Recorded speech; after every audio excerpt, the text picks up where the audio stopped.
seizing full control over al-Zarah town in Homs countryside.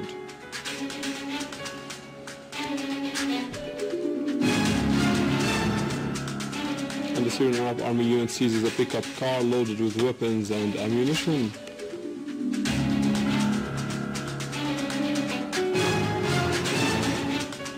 In Idleb, several children are wounded as a result of a terrorist mortar attack near Al-Zir Park.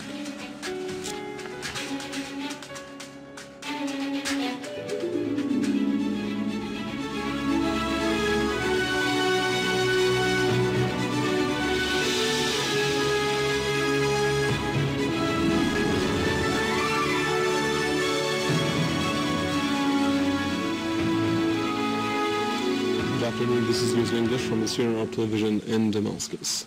First, with this breaking news, the General Command of the Syrian Army and Armed Forces has just announced that army units have seized full control over al-Zarah town in the western countryside in Homs. This comes after 30 armed terrorists handed over their weapons to the authorities in Zarah in Talkalakh countryside. The Syrian Arab Army seized full control over al-Zarah town in the countryside of Talkalakh in Homs province. A military source said that army units killed large numbers of terrorists and destroyed their weapons, noting that a number of terrorists surrendered to the authorities. In the meantime, the Syrian Arab Army units purged al-Hasrajiyya village, which is adjacent to al-Zarah town, from armed terrorist groups. In cooperation with locals, an army unit seizes a pickup car loaded with weapons and ammunition heading to the eastern Ghouta at the entrance of al-Wafidin camp.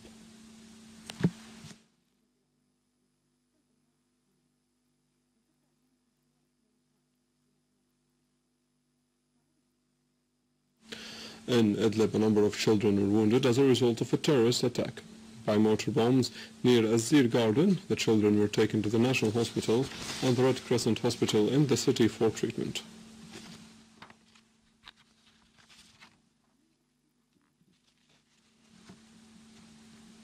In Damascus countryside, Syrian Arab Army units continue their advancement in Yabroud in the countryside of the Syrian capital, destroying several terrorist cars on Yabroud Marmaroun road. Also, military units have targeted terrorist dens in As-Salihiyya and Tellet al-Quz inside Yabroud, killing and wounding several terrorists.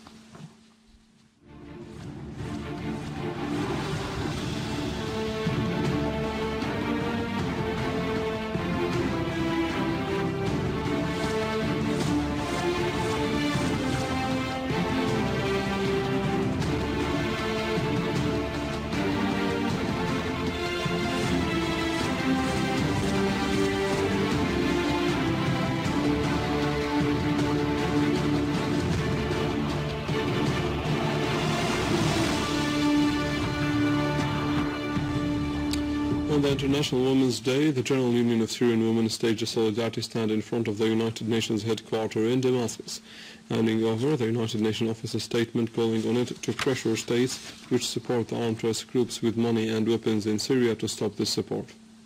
Earlier, the General Union of Syrian Women called on international women's organizations to support the Syrian women and the Syrian people's right to live in dignity and freedom. The union urged in a statement addressed to the women of the world on the occasion of the International Women's Day that the world celebrates today to stand up to the government sending terrorists and weapons to Syria so that the Syrian people can live in dignity and freedom. The statement expressed appreciation for all countries and organizations that espoused the rights of Syrian people in face of the war waged against Syria. Syrians across the country continue to stage events and marches to express their loyalty to the homeland and staunch support for the Syrian Arab Army in its battle against terrorism. In Damascus, huge masses took to the streets in Al-Shalwar neighborhood to express support to the Syrian Arab Army. Participants carried Syrian flags and banners extolling the heroics of the Syrian Army that is preserving the national unity and territorial integrity. I want to send my greeting and thanks to the Syrian Arab Army who achieved the victory on the land against all the terrorism and promised him to support his efforts to achieve safe to our country.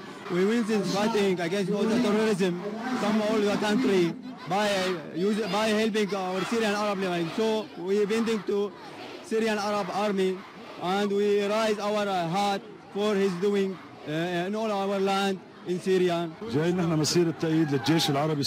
We are here on a march to support the Syrian Arab Army in protecting people from the terrorists of Al-Qaeda and the other Takfiri groups which are supported by Al-Saud. We came to support the Syrian Arab Army, which is defending the unity of our homeland Syria and fighting terrorists. And these marches are biggest proof that the Syrian people are steadfast beside the Syrian army.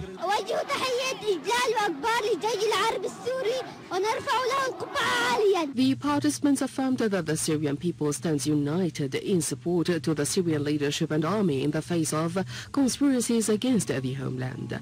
The huge gatherings is an outpouring of patriotic feelings by the Syrian people who continue to take to the streets in daily shows of staunch support to the army and national principles. Syria's permanent representative to the United Nations, Dr. Al-Jaafari, affirmed that the Syrian government is committed to international treaties and Convention on Children's Rights, which it had already joined and ratified early. During a Security Council session on children in times of wars and conflict, Al-Jaafari pointed out that Syria has always been a pioneer in meeting the needs of children, supporting their rights and protecting them, particularly in terms of providing free education and medical services. Al-Jaafari added that, unfortunately, the crisis in Syria produced extremist phenomena that contradict the Syrian values of moderation, and the Syrian children were the first to be affected by them. He pointed out that during dozens of Security Council meetings related to Syria, not a single state with influence over terrorist groups exerted any pressure on them to lift blockades they imposed on an area and the militarization of a hospital or a school. Dr. Al-Jaafari affirmed that Syria continues to cooperate with the UN to uncover the violations of children's rights committed by terrorists, with the Syrian permanent delegation distributing an official memo to the Security Council dated February the 6th containing details and documents, information and examples of crimes committed by terrorist groups against Syrian children. In another context, Russian Foreign Minister Sergei Lavrov said that Russia is ready for equal and fair dialogue with Western partners on the crisis in Ukraine.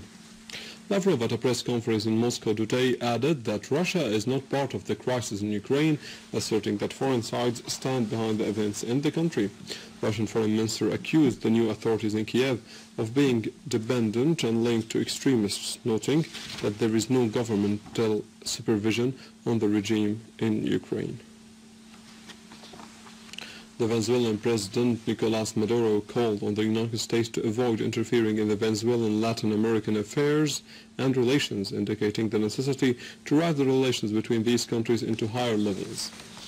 In an interview with CNN, Maduro said that the oppositions in Venezuela are only a minority, wondering what will happen if a group of people try to change the constitutional government of the U.S. Maduro also called on the United States to hold dialogue, noting that he has made a decision of appointing a new Venezuelan ambassador in Washington.